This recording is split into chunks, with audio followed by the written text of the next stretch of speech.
so much for this warm welcome and the opportunity to collaborate joyfully between Turkey, the other countries who are here today, far too many and wonderful to name, and HIMSS. We have established a wonderful and proud partnership and relationship that has been helping build a digital health infrastructure and capability unparalleled across Europe. HIMSS is a global nonprofit with over 80,000 members dedicated to improving health. Our fundamental footprint across the globe, with our very strong eyes now based, and we had some discussions this morning on expansion into Africa, so that every continent will have the opportunity to engage and build upon their digital health domain. Our philosophy is very simple. It is the vision to realize the full health potential of every human everywhere. Each person has the opportunity in different ways, in different villages and cities, to receive health. But we realize that not everyone can get access immediately to the best hospitals, to the best physician at the moment they need it. And we also know that in each facility and clinic, the use of information is becoming increasingly important to help in those moments when you are face to face as either a nurse, a clinician, a provider, with a patient, a citizen who needs help. So with that, we recognize that the healthcare industry, the healthcare ecosystem needs to be reformed through the use of information and technology. And that is our fundamental mission. Our strategy has been focused, as you can see in number 5, on building towards an expansion on the international. And in very few places have we seen such great success as the dedicated focus here in the Turkish Republic.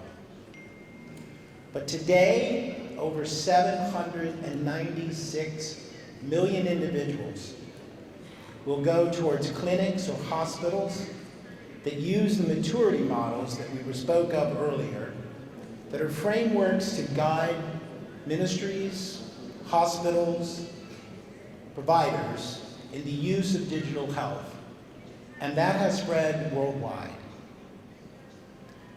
Now, as you look at the stage 6 and 7 hospitals, and we had a third that was brought online in stage 7 last night, which will be announced later today, you begin to see where across the globe the millions of individuals and citizens wake up with that opportunity to receive and improve digital health.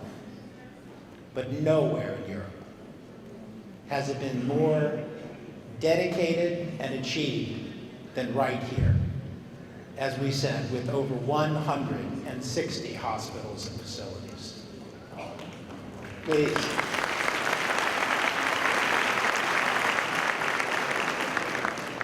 This is a remarkable achievement. I have had the fortune of being in a hospital that had to go from 5 to 6 and then ultimately to 7. I know the amount of work, dedication, focus, consistency of policy that is so critical to achieve this.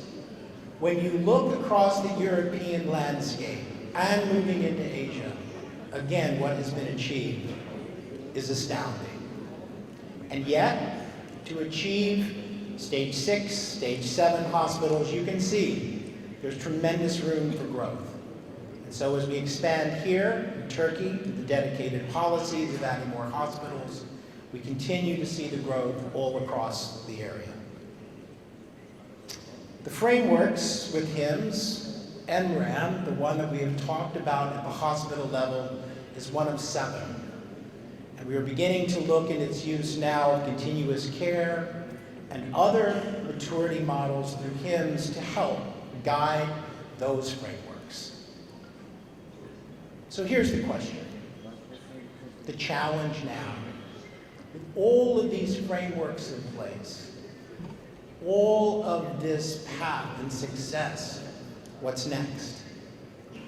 Because what we have been laying down is a foundation, a critical foundation of infrastructure, capability, and governance. The challenges in both healthcare systems are very much the same. A silver tsunami is on us, an aging population that's living longer. With them, they're bringing a disease burden because they're living longer. And we're much better at diagnosing than we've ever been before. Geographic displacement, are they close to a hospital? Are they close to access to care? Again, city, village, challenges are the same. Funding models. Healthcare is not inexpensive. It is a dedicated portion of every country's GDP. And we have an educated consumer now who is looking up and wearing three hats: the citizen, the patient, the consumer.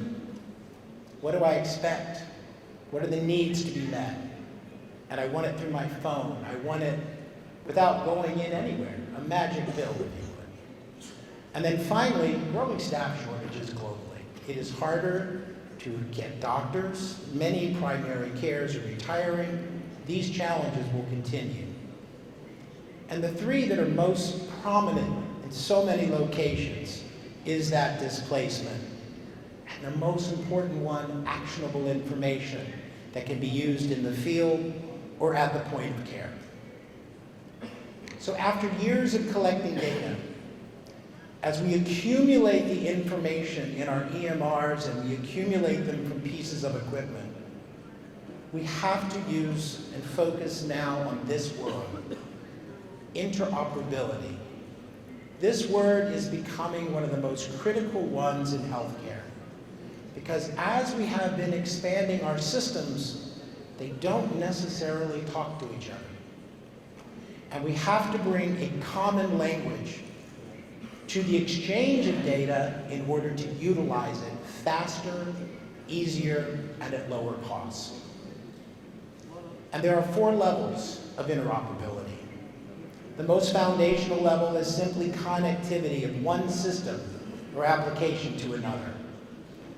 We do that many times today if they don't fit, by slave-taking work of transferring and re-educating one system and defining it to the other. Integration, we call it. Structural is organizational exchange of data, hospital to hospital.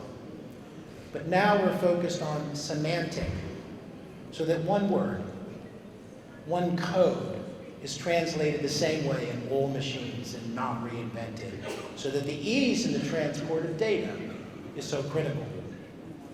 And the governance that makes that happen is a 4th level now being explored and understood and being defined. These are important because as your countries and as the hospitals intersect with each other, as medical tourism becomes more important, to have centers of excellence inside Turkey, outside in exchange, and back again, semantic interoperability and the governance around that data becomes a critical dependency. Wireless capabilities, cloud processing, AI, artificial intelligence, the use of translators like FHIR. These are the opportunities that interoperability will bring forward to us. Quality is the #1 benefit. Speed and clarity of care, all through these components. HIMSS is proud to tell you that we are putting together an international coalition made up of the main standard groups within healthcare, IT, and we will be extending an invitation to each government here today to become a part of that coalition for the exchange of information to help ease the transition into interoperability. The opportunities now for converting in these shareholders, as each and every one of us, will be profound. Speed of information and gaining is our goal to enhance the tremendous work that has been done and laid forward. And we'll make this website available soon for everyone to grab a hold of that talks about the interoperability efforts. So again, what I would simply like to say is thank you, tremendous congratulations, and we are so honored to be here with you today. Thank you.